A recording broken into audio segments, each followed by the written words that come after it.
చిత్తూరు జిల్లా కుప్పం మున్సిపాలిటీ పరిధిలోని కొత్తపేటలో న్యూపెట్ వాలీబాల్ క్లబ్ ఆధ్వర్యంలో అంబేద్కర్ వాలీబాల్ టోర్నమెంట్ ప్రారంభించడం జరిగింది. ఈ కార్యక్రమానికి ముఖ్య అతిథులుగా APSRTC vice chairman Muniratnam, TTD board సభ్యులు Shantaram, Gopinath, municipality commissioner Srinivasarao, Kothapeta incharge Appu, Manjunath పాల్గొని లాంఛనంగా టోర్నమెంట్ ప్రారంభించారు.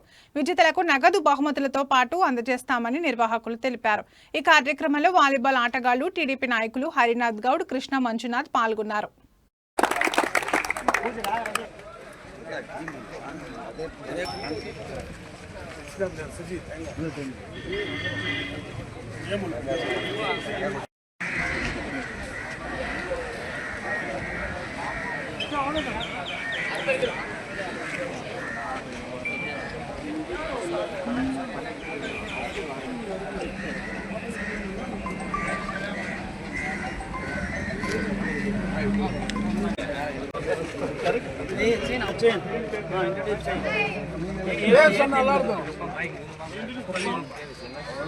பேருங்க சொல்றேன், அப்படியே பேர் சொல்லு.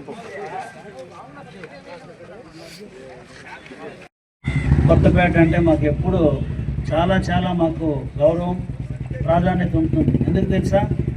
తెలుగుదేశం పార్టీకి బ్రహ్మాండంగా ఓట్లు వేసేటువంటి ప్రాంతం. ఏ ఎన్నికల్లో అయినా కొత్తపేటనే హైయెస్ట్గా వేస్తున్నారు. ఇక్కడంతా ఎక్కువ మంది బడుగు బలహీన వర్గాలు, పేదవాళ్ళు, కష్టజీవులుగా ఉన్న వ్యక్తులు ఉన్నటువంటి ఈ ప్రాంతంలో తెలుగుదేశం పార్టీ చంద్రబాబు నాయుడు పైన నమ్ముకున్నటువంటి వీళ్లకు మొదటి స్థానం ఇవాళ మున్సిపాలిటీలు అనేది పదే మేము అనుకుంటున్నాం. ఈరోజు మనకు మంచి అవకాశాలు వచ్చినాయి. గౌరవ మున్సిపల్ కమిషనర్ గారు ఒక అద్భుతమైన వ్యక్తి, ఒక అధికారి అనుకుంటే ఏ మార్పు తీసుకురాగలరు సమాజంలో అనే దానికి ఉదాహరణ మన కమిషనర్ గారు. చెత్తా చెదారంతో నిండిపోయి దీన్ని చాలా అవమానకరంగా, చాలా కేవలంగా మాట్లాడుకున్నటువంటి కుప్పం మున్సిపాలిటీ ఏరియా ఈరోజు చాలా శుభ్రంగా ఉన్నటువంటి ప్రాంతంగా ప్రతి ఒక్కరూ మెచ్చుకుంటున్నారంటే ఒక అధికారి. గతంలో కూడా ఇదే స్థాయిలో అధికారులు ఉన్నారు, కానీ వాళ్ళకు వీళ్ళకి యూత్ గురించి ఎంత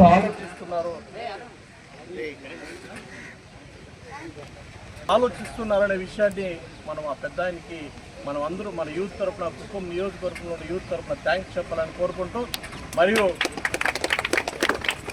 ఈరోజు ఆటలు నిజంగా ఆటలు అనే దానికి ఉండడానికి ఆటలు కూడా మనకు అవసరం. ఇది కూడా చాలా ఇంపార్టెంట్. కాబట్టి మా సుజీ గారికి, మా అప్పు గారికి, మా రాజేష్ గారికి థ్యాంక్స్ చెప్పుకుంటూ, అదే కాకుండా మా మున్నప్ప గారికి థ్యాంక్స్ చెప్పుకుంటూ, భక్తి, మీ ఆటలతో పాటు భక్తి కూడా ఉండాలి. భక్తి ఉంటేనే మన సమాజంలో గౌరవంగా ఉంటాం, మంచి బుద్ధులు వస్తుంది, మంచి ఆలోచన విధానం వస్తుంది. దానికే దేవుడికి ప్రతిసారి మనము తెల్లవారు లేచినప్పుడు దేవుడు మొక్కుని బయట రావాలని పెద్దోళ్ళు చెప్తుంటారు. ఆ భక్తి కూడా మన వాళ్ళు అలవాటు చేసుకోవాలని కోరుకుంటూ, నాకు ఈ అవకాశం ఇచ్చిన పెద్దలందరికీ అభినందనలు.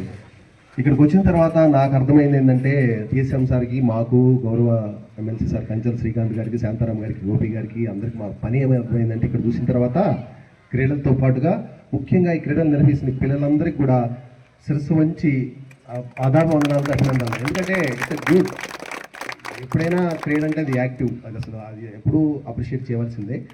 కానీ ఇంతమంది యూత్ చేసిన తర్వాత మాకు అనిపించేదంటే వీళ్ళందరికీ ఎంప్లాయ్మెంట్ ఎలా ఇవ్వాలా. నాకు ఇక్కడికి వచ్చి కూర్చున్న తర్వాత చాలా బాధేసింది. నేను అడిగాను పక్కన మన గోపి గారిని, వీళ్ళందరూ ఎక్కడ ఉద్యోగాలు చేసుకుంటున్నారా? లేదు సార్ అని. ఇప్పుడు గౌరవ ముఖ్యమంత్రి గారు మీకోసం ఎన్నో ఫ్యాక్టరీలు తీసుకొస్తున్నారమ్మా. ఒక్క వ్యక్తి కూడా కొత్తపేటలో యూత్ ఒక్కరు కూడా ఖాళీగా ఉండకూడదు. అది 10,000, 20,000, 30,000 అవి ఉద్యోగాలు చేసుకుంటున్నారని భావిస్తున్నాను. ఏదో ఒక ఎంప్లాయ్మెంట్ ఉండవచ్చు, మీరు చేసుకుని ఉండవచ్చు, అది అనార్గనైజ్డ్ ఉండవచ్చు. దాన్ని గౌరవ పిఎస్ మునిరత్నం సార్ గారు, కుప్పం నియోజకవర్గ ఇన్ఛార్జ్, మరి ఏపీఎస్ఆర్టీసీ వైస్ చైర్మన్, అదేవిధంగా కమిషనర్ గారికి, టీటీడీ బోర్డు మెంబర్ మా మిత్రులు శాంతారాం గారు, సోదరుడు మంజునాథ్ గారు, అదేవిధంగా మన మహి గారికి, కృష్ణ గారికి, అప్పు గారికి, సుజీ గారికి, ఇక్కడ విచ్చేసినటువంటి సోదరులందరికీ కూడా పేరు పేరున నమస్కారం తెలుపుతూ, ముఖ్యంగా ఈరోజు క్రీడలు అనేది చాలా ముఖ్యం ప్రతి ఒక్కరికి. ఎందుకంటే నేను క్రీడల్లో ట్రైనింగ్ పొందిండేవాడు. డ్రిల్ మాస్టర్ ట్రైనింగ్ కంప్లీట్ చేసుకొని ఉద్యోగం కోసం పోతే అప్పుడు 85వ సంవత్సరం 1985లో ఎన్టీ రామారావు గారు డ్రిల్ మాస్టర్స్కు జాబ్స్ ఇవ్వలేదు. అప్పుడు నెక్స్ట్ చూస్తామనేసి సరే నేను వచ్చి ఇక్కడ తెలుగుదేశం పార్టీలో జాయిన్ అయ్యి అప్పటి నుంచి అంచెలంచెలుగా ఎదిగి ఈరోజు మీ ముందర నిలబడి ఉన్నాను. కానీ క్రీడలు అనేది చాలా ఎప్పుడు కానీ ముఖ్యం. నేను కేజీఎఫ్లో చదివింది డిగ్రీ. అక్కడ వచ్చింది జావలిన్ త్రోలో నేను స్టేట్ సెలెక్ట్ అయినాను. స్టేట్ సెలెక్ట్ అయినప్పుడు మాకు మార్నింగ్ గ్రౌండ్కి తీసుకెళ్ళి